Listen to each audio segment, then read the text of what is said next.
in you and through you. Why? Because if he wanted someone else to do the job, he would have called somebody else. He called you specifically.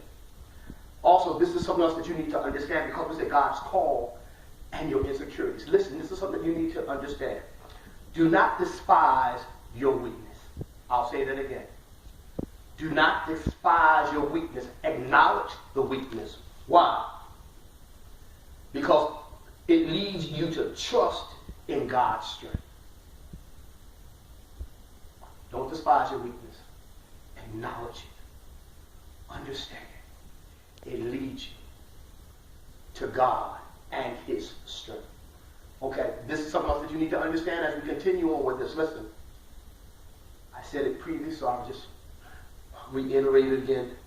You were specifically called to do what you do. Nobody else can do it like you can. Pastor, can you make that become plain to us? Guess what? Or in your secular jobs that you work at, if you should happen to leave that position that you're in, whoever fills that position, whether they enhance it or make it decrease, guess what? They still cannot do it like you do it. But this is what you need to be able to understand. When God calls you, this is a divine call that God has placed on your life. Listen, when he calls you, you were called with purpose in mind. God just didn't call you just to be calling you. This thing is very key right here. Your name didn't haphazardly cross the mind of God. I'll say that again. Brother Mickens, your name didn't haphazardly cross the mind of God. What's so unique about that? We can look at Jeremiah 1 and 5, but what stands out about that when we say that your name didn't haphazardly come across the mind of God? This is how awesome God is. Listen, that before your father went from cowboys to girls and found out that girls were made for kissing, that's in Tudor's 1968. Yeah, that's true. Before that occurred, guess what God said about you?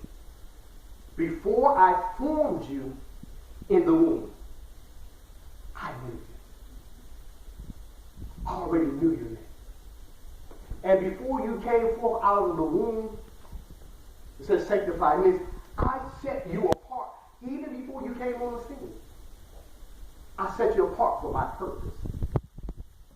I set you apart for my divine assignment for your life. I set you apart to bring and give me some glory. And then he says, and then I appointed you.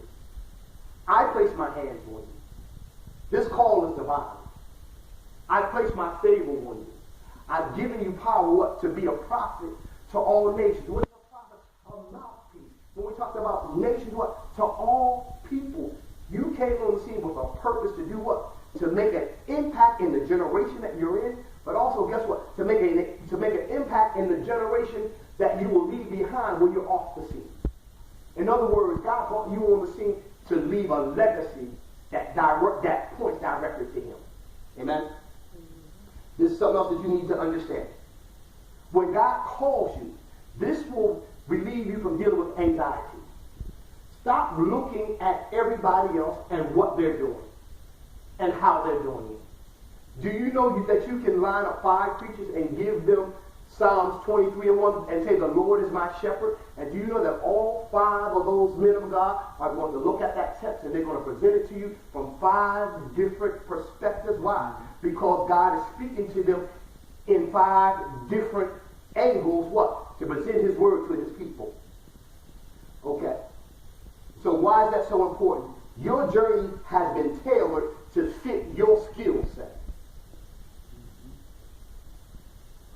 Your journey has been tailored to fit your skill set.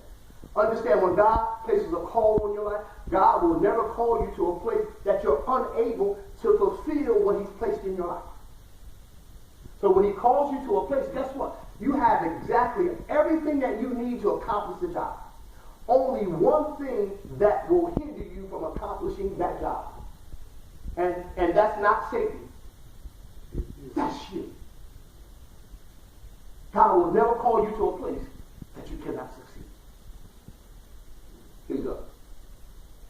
This is very key. Your assignment and its completion is predicated on your commitment and your dedication to it. I'll say that again. Your assignment. That's why I call it. When I saved you, I didn't save you just for you to be saved. I called you with a purpose in mind. I called you to make an impact. I called you to enlarge my kingdom. I called you to dominate. Okay. Your assignment and its completion is dedicated on your commitment and dedication to it. Commitment. What is commitment? Can be expressed as a kind of an emotional attachment towards something. Emotionally, when you are connected to assignment, guess what? Nothing can tear that thing apart. What's so key? Let's make that thing come alive. Let's just use our female genders. Women fall in love with what? Their emotions. Their heart is an emotion. So guess what happens when a woman says, I love you, but I'm no longer in love with you? What has